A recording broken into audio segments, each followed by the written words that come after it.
मित्रों, आज मैं आपसे एक बहुत ही अहम विषय पर चर्चा करने वाला हूँ। उसको ध्यानपूर्वक सुनिएगा, समझिएगा, आगे बढ़िएगा।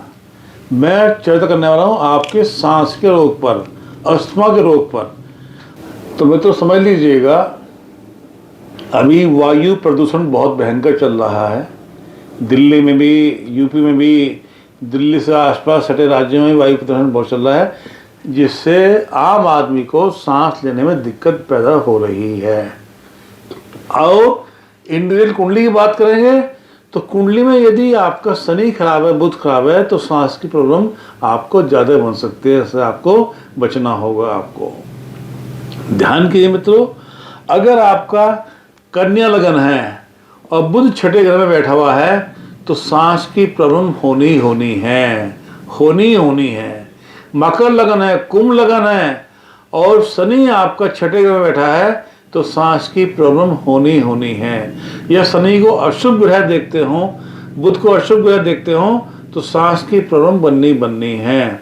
अब क्या करें? ऐसे में ग्रीन कपड़ा ज़्यादा पहनिएगा, नीला कपड़ा ज़्यादा पहनिएगा।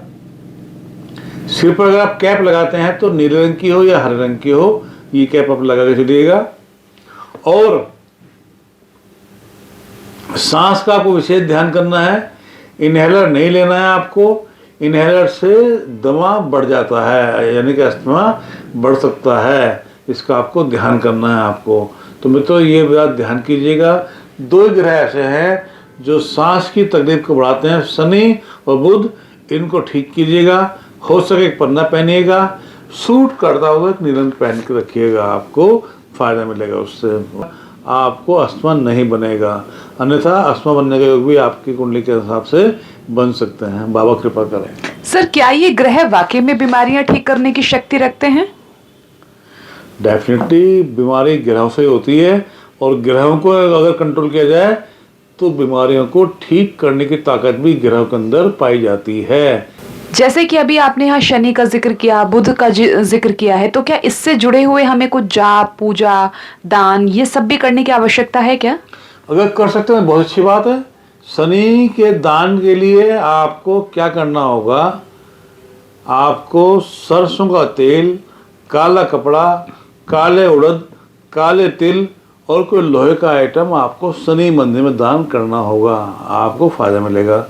और बुध खराब है तो बुध के लिए पन्ना पहन सकते हैं, या हरी मूंग आप कबूतर को दे सकते हैं। हरी मूंग बुध का वास होता है उसके अंदर, उससे भी आपको फर्क पड़ेगा। बाबा कृपा करें। सर, जैसे कि राज्यों की भी कुंडली होती है, भारत की अपनी खुद की एक कुंडली है, तो ये जो वायु प्रदूषण जिन जगहों पर बहुत ज्यादा हो रहे हैं, उन राज्यों की कुंडली किस तरह से देखते हैं आप? देखिए, हर एक राज्य की अपनी अलग कुंडली होती है और उन कुंडली में ग्रह कौन सा कहाँ बैठा हुआ है इसको हमको देखना पड़ता है।